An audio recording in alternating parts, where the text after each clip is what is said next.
What is the best shape of disc? And no, I don't mean the wing shape. I mean, what is the best shape of disc? Now, you might think that that's a ridiculous question, but to understand the question, we have to ask ourselves, why are discs round? We'll get to that in a couple minutes, but first, allow me to introduce myself. Hey everyone, it's Greg from Six Sided Discs. Six Sided Discs. This is a six-sided disc. And to celebrate our 5-year anniversary, we made this. Well, sort of. And over the past couple of weeks, I've showed it to a few people. And the most common response I get is, yeah, but does it fly? And the simple answer to that is, let's let Maria Oliva show you.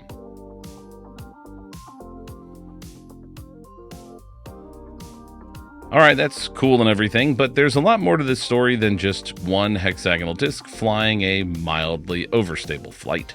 When we started Six-Sided Discs just over 5 years ago, the name didn't really make sense. I designed the logo before I had a name, but we knew we were going to try and do something with mystery boxes. And honestly, I didn't really like any of the other names that we came up with. Six-Sided Discs had a nice ring to it. It rolled off the tongue nicely, and I justified it because our logo is a cube and a hexagon, which also have 6 sides. Mystery boxes technically have 6 sides, so it sort of makes sense. And for the last 5 years, that was that. And never at any point in the last 5 years did I think that this, a 6-sided disc, would be an actual thing. Until very recently. But before we get to how we got this, let's talk about why discs are round. Apart from the fact that it's probably the best shape, we need to ask ourselves where discs came from. And I think we can all agree that that's frisbees. But then we have to ask ourselves, where did frisbees come from? Well, as we explained some time ago in a previous video, that answer is pie pans. Feel free to watch our first impressions video on pie pan discs for a more detailed explanation, but here's the bullet points. The Frisbee family, spelled with an IE, opened a bakery in Connecticut in the late 1800s. The business became successful and the Frisbee Pie Company expanded into New York and Rhode Island. Their best-selling items, pies and cookies, really took off, peaking in 1956 when they baked a staggering 80,000 pies per day. Students from places like nearby Yale University bought Frisbee pies and cookies and reused the tins and lids to throw. Each pie pan had the word Frisbee stamped on it, and the term stuck, making its way across the Northeast to other universities, including Amherst, Dartmouth, and Princeton. Meanwhile, on the West Coast, inventor Fred Morrison, who had taken part in this casual pie pan throwing, created a plastic disc inspired by flying saucers, as space had a firm grip on popular culture in the 1950s. By the late 1950s, Wham-O saw Morrison selling his discs in downtown Los Angeles, hired him, and trademarked the name Frisbee with 2 E's, officially renaming the product in June 1957. So we have pies to thank for our discs being round. But who do we have to thank for this? Well, I can only take credit for the name Six-Sided Discs and the number of sides because I don't know the first thing about actually making a disc. Our story, though, starts with this, a trophy that we had made for our annual Mystery Challenge tournament that we host. This was made by Mike Bailey, who makes all kinds of cool 3D printed trophies and accessories and all kinds of cool stuff. Make sure you check out his Instagram at the link in the video description. After making us this trophy, I pitched Mike on this idea of a 6-sided disc. It was really more of like a novelty, something cool to put behind me in videos, a personal memento or something. And I explained roughly what we thought we wanted, and we got this. The very first prototype 6-sided disc. Now, if you know anything about 3D printing, you'll know that there are 2 common types of materials that are used in 3D printing. The first, TPU, or thermoplastic polyurethane. At a basic level, it's what every premium disc golf disc is made of. Or you can print with the other type of plastic, PLA, or polylactic acid. PLA is great for strong, rigid structures, but not much else. And this prototype is made of PLA. For a proof of concept or prototype, it was fine, but it's very shallow, hard to get a grip on, and I was pretty concerned that if we threw it, it would probably explode because PLA is notoriously brittle. So Mike agreed to try some alternatives, and after numerous attempts with TPU, it just wasn't working. His printer was struggling with it, and we decided to throw in the towel. And the sort of dream of a 6-sided disc was pretty much dead for quite some time, until we got connected with this guy. This is Blake Weber, and Blake is not just any 3D printing enthusiast. Hopefully you already know him from his YouTube channel, Let's Go Disc Golf, where he makes these crazy 3D printed disc designs. He's collaborated with Simon Lizotte, Drew Gibson, and many more. If you don't somehow know him, make sure you subscribe to his channel. This project would not have been possible without him. You can also check out his online store where you can pick up some crazy discs for you and your friends. The link is in the video description. So I reached out to Blake, explained to him what we were looking for, and within a week, we had this, our second prototype. So with 6-sided disc in hand, albeit in the wrong color, I headed out to our local testing spot to see how it flew.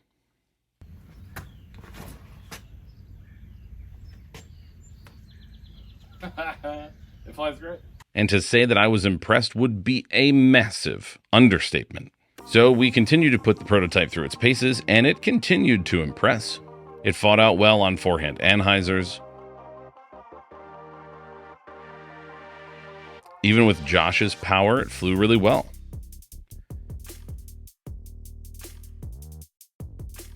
We even had Team Dynamic Discs Parker Welk give it a toss. And again, it flew great. The wing shape was designed to be an overstable mid-range, 4 to 5 speed, possibly falling in this sort of approach disc range. And after seeing it fly with no glide whatsoever, which makes sense as it's printed upside down, completely flat, it definitely fits in that approach disc category. So what now? I have a 6-sided disc, I even have it in the right purple, but what do I actually do with it? Well, what I could do is test it against a square disc, because thanks to Doomsday, square discs are now on the table. This is the Oxymoron, a square disc with a rounded rim underneath.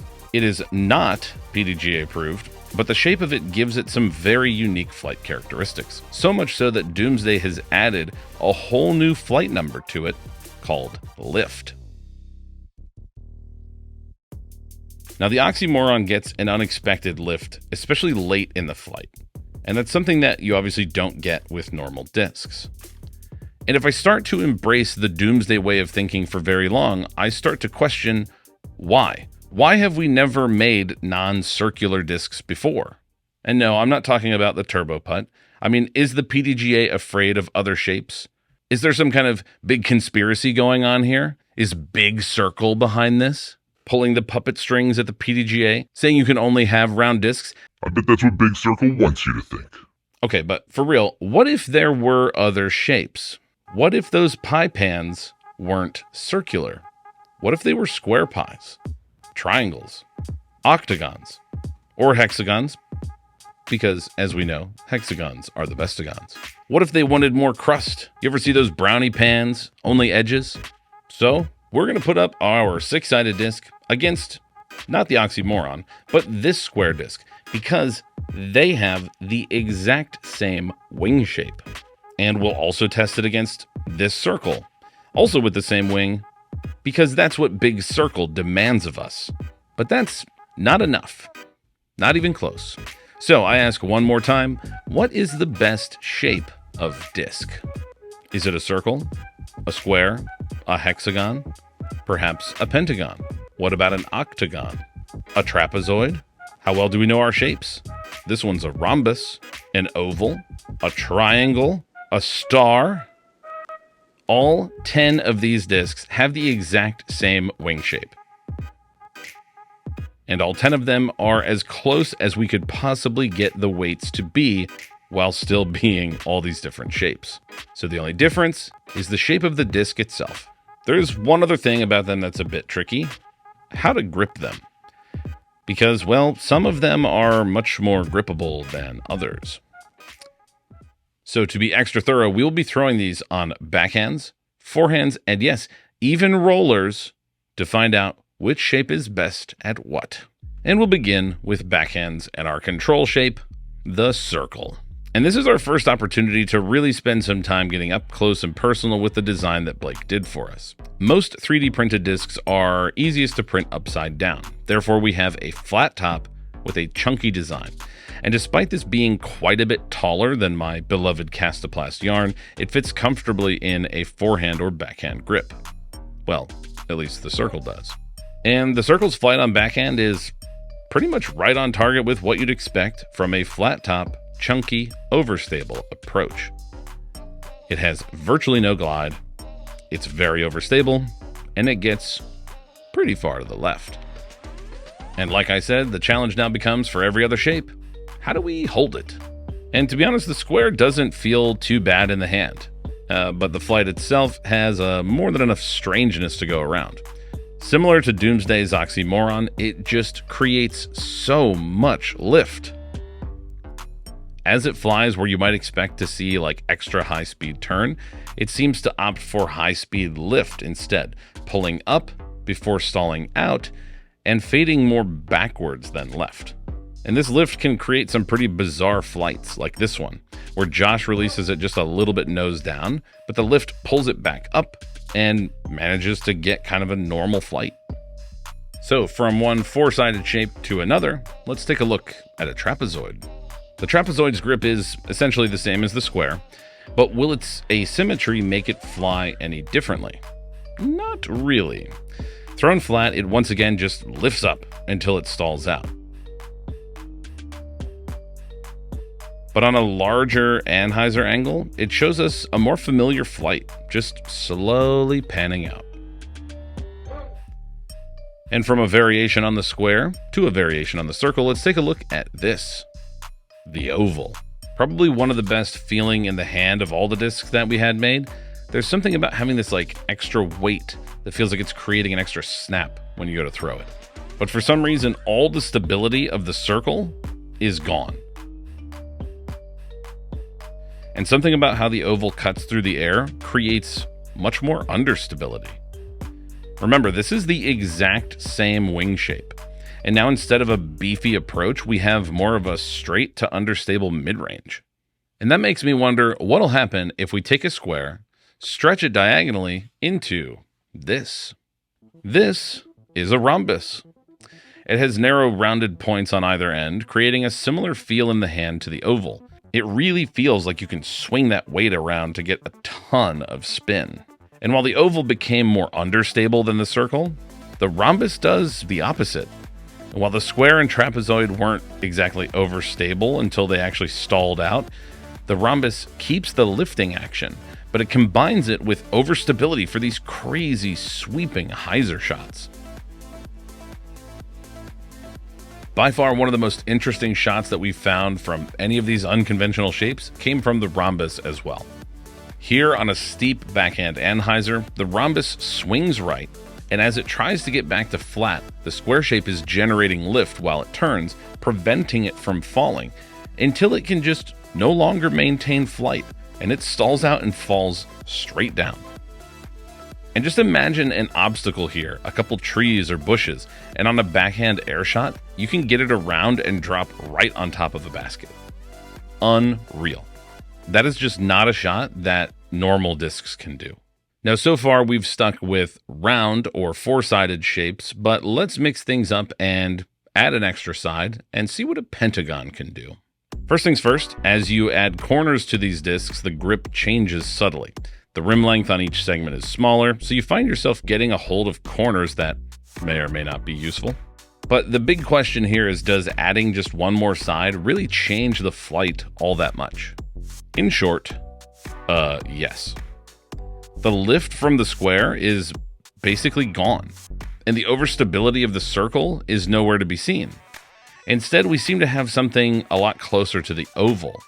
It gets much more turn, but then a minimal low-speed fade. So what if we add more sides and get closer to a circle? Will we then get our stability back like the circle had? Perhaps an octagon can show us. The octagon feels huge for some reason, but again, it's nearly the same weight as the rest of these discs. And for whatever reason, all the things we think this shape might do are completely wrong. The octagon was by far the most understable shape we tested. It flips immediately and aggressively, turning over and never fighting back. So I asked Josh to back off on the power a little bit and see if we could get a different result. And this is the closest we got. With a lot less power behind it, we were able to give it this delicate hyzer flip that pops up to flat and then gently fades back. But it is just so much touchier than the rest of these discs. Which makes me wonder then, what if we take sides away?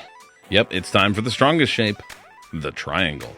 And again, for some reason, the triangle is able to take two of the flight characteristics we've seen so far from other discs and amplify them. borrowing the lift from the square and the sweeping fade from the rhombus. Holy crap. If you try to put the triangle on Anheuser, it says no thank you and shoots up even higher than the square did before fading left.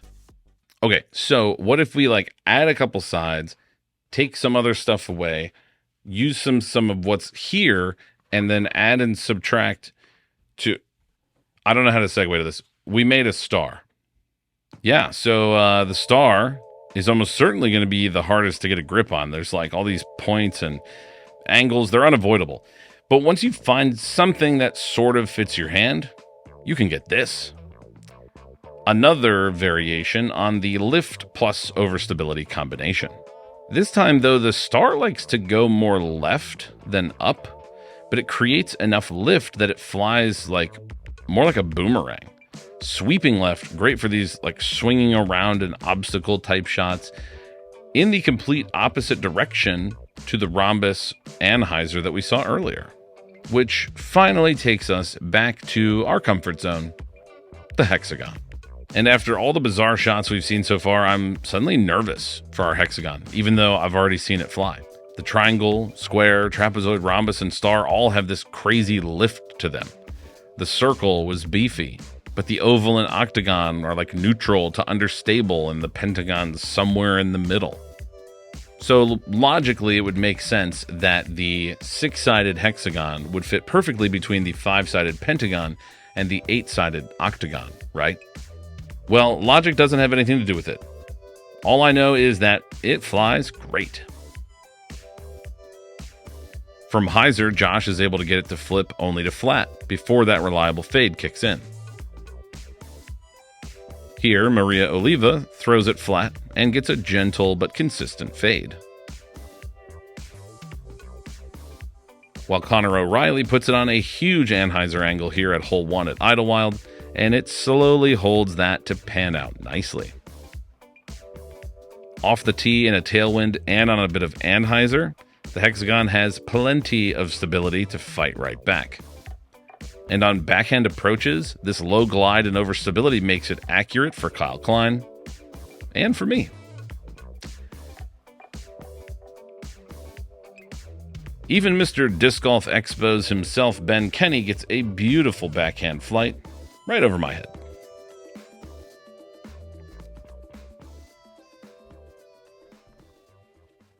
But how will the hexagon or any of these other discs fare when we put them on forehand? Well, we'll begin back with our control, the circle. And for as much overstability as the circle had on backhand, it still finds it on forehand. I cranked it over on a bit of Anheuser, but the circle quickly fought back. The same cannot be said for the square. That overstability seems to have been sacrificed in favor of pure lift once again, shooting up before stalling out. But as we've seen a few times already, if you test these out on some different angles, you can get very surprising results. Like this forehand Anheuser angle with the square, which keeps lifting and lifting and lifting until it finally stalls out. Super interesting. Just like on backhand, the trapezoid was exactly the same as the square. Lots of lift, not much else. And again, just like on backhand, the oval was less overstable than the circle, getting a gentle drift, but not much else. And that takes us to a disc that I've personally been dreading, the rhombus. There's just something weird about the shape of the rhombus. Like, there isn't really a comfortable forehand in here. So we'll see. Yeah, so I tried a couple. Here's one in the corner, and that didn't really work. Here, back in that same corner, I did get a decent flight, very similar to the rhombus backhand shots, lots and lots of lift. And then I thought, okay, I'll try another grip, thinking that might work better. But I shanked it so bad that on any other shot, this would have gone straight into the ground. But these discs are creating so much lift, it's wild.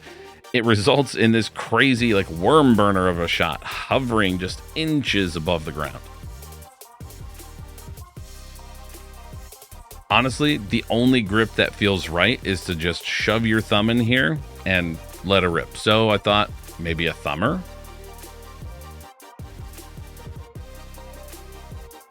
But nope, I was wrong. So that's enough of the rhombus. Let's see if the pentagon can forehand. Now the grip with the pentagon is very similar to the hexagon, and it feels just fine. But my first shot was a bit low, and once I got it in the air, it had quite a bit less stability than I expected. And that doesn't bode well for the flippiest shape so far, the octagon. And let's just say I wouldn't recommend forehanding the octagon. It was so understable, I couldn't really find a controllable flight.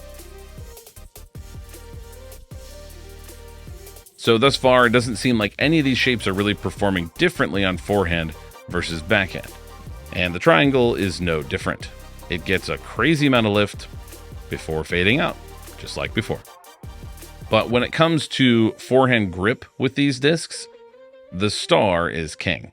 Here is a quick tutorial. Get a point pointing down, grip it like so, wrap your bottom 2 fingers around, the top 2 are in a forehand grip, and whoo-hoo, that feels good. And it can easily handle a powerful forehand anhyzer. It quickly fights back to flat while lifting and fading to the right, which I guess is another pretty interesting shot shape. But let's be honest, the disc that we're all here to see today is the hexagon, right? Yeah? Right. Yes. Here, the 6-sided disc once again shows us why hexagons are the bestagons. On a slight anhyzer, it smoothly fights back for controllable shot shaping. On more anhyzer with more power, it can do pretty much the same. In a strong headwind, it can still handle touchy approach shots.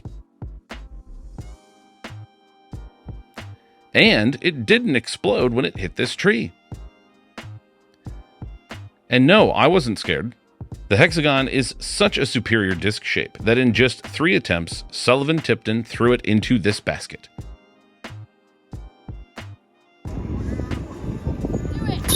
Oh! It's the basket. It's the basket. And had it been any other type of basket, it might have just stayed there.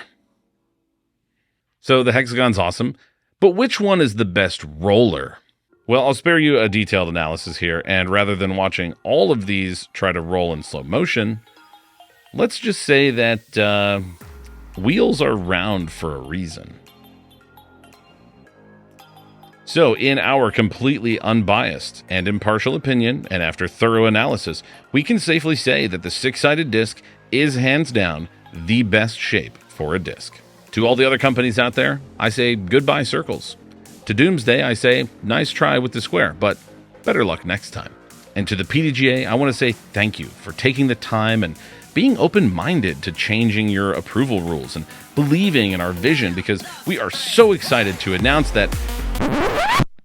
Right, that makes sense. But actually, does it make sense? Because when I originally had this video idea, I thought it was just like a fun anniversary celebration, being silly. Hey, we've done this for 5 years. Wow. But now that I'm looking at these shot shapes that go up and left and right at these sharp angles, these are not shots that you can do with conventional discs. Imagine if you take your favorite disc, whatever it is in your bag, a Buzz, a Hex, a Firebird, whatever. Now imagine that same rim feel in your hand can give you an overstable flight, a straight flight, an understable flight, just by changing the shape of the disc. That sounds pretty interesting to me. Will that ever be a real thing? Probably not. Which means this is probably the point in this video where you might begin to wonder why we're doing this at all. What in the heck is the point of all this? If there's one thing that I've learned about disc golfers, it's that we love the flight of a disc. And we love it even more when it does something that we don't expect. It flies farther than we thought it could. It hits gap after gap that we didn't think was possible. Go in the bucket. Go in the bucket. Go in the bucket! Oh my God. You just aced it! It turns and rolls faster. it fades out quicker, or flies straighter than we ever thought possible. So I take back what I said about Doomsday. What's so special about that Doomsday disc? What's so special about our six-sided disc? It's that they subvert yet another expectation that we had. Another line in the imaginary sand that we had drawn. That discs have to be a certain way and can only fly a certain way. When in fact, the sky is quite literally the limit. We wanted to make this disc in this video because about a week ago was Six Sided Disc's 5-year anniversary, and we want to celebrate it with you. So we are giving away just a handful of these six-sided discs, and one of those giveaways is happening right here, right now on this channel. So to enter to win, make sure you're subscribed to our channel, click the link in the video description to fill out the giveaway form on our website, and the winners will be drawn 1 week from the date this video was posted. I would still enjoy making these videos even if no one was watching, but it means a lot more to know that our videos help people find the discs that they need, brings them a little joy, or gives them a break from the stresses of everyday life. And it is not lost on us how fortunate we are to get to do what we do week in, week out. So thank you all so much for your support. Do you think you would like to throw a six-sided disc? Let us know in the comments below. And instead of ending this video like we end most of our videos with a blooper reel of me failing to speak well in a room all by myself, we're going to end it with a highlight reel of all the people and memories that have made six-sided discs so special to us. So for Six-Sided Discs, I'm Greg. We'll see you in the next one. Who is Six-Sided Discs? First ever throw with a six-sided disc. It flies great. Alrighty guys, so we're gonna do a little 3-hole challenge where we pick a disc out of each other's bag. Good job. Good throw. Very good. I feel like he was doing something else. Yay, nice throw.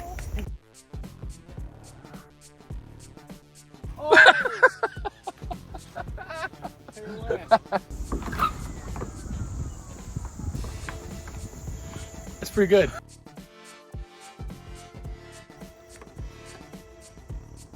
My tree.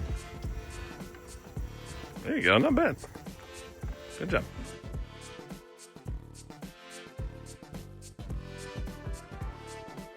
Hi, my name is Josh and I'm an amateur disc golfer. What you see me wearing here is the Six-Sided Discs hoodie that comes in black. I can say that this has improved my velocity and aerodynamic fluidness through the air as I pull through to throw the disc. Everybody, it's Greg from Six-Sided Discs. I'm here with Lucas from...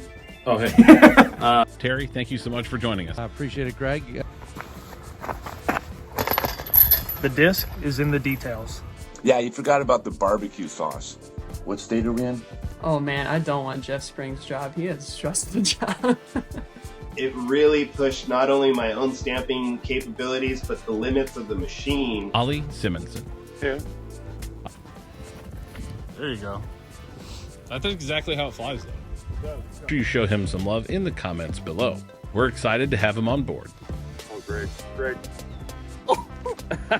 And we are joined by the director of disc golf operation. I think we are both one down going into the back nine, so... I guess I'll guess Cayman. I could be way off on that.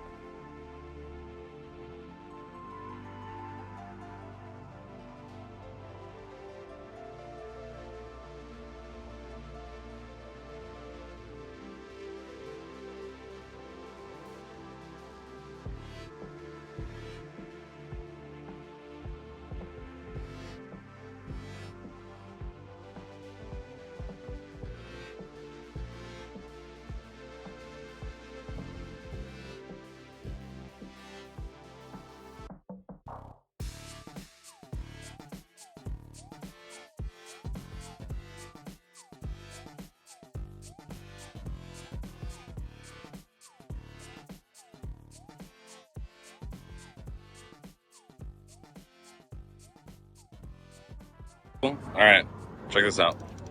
What in the world? Wait, I can find this. What the heck? That's pretty slick. I like it. Yeah, yep.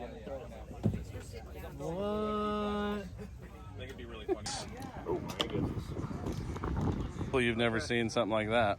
I have not seen the hexagon. Check this out. I keep this, right? If you want one, I'll get you one. 100%. And a six-sided one? Ooh, no, I have not. How's it going? What the heck is this? Thank you. It's a six-sided disc. What is a six-sided? Octagon. Yep. Octagon. Right on the money. Right on the money, Cupcake. Thank you.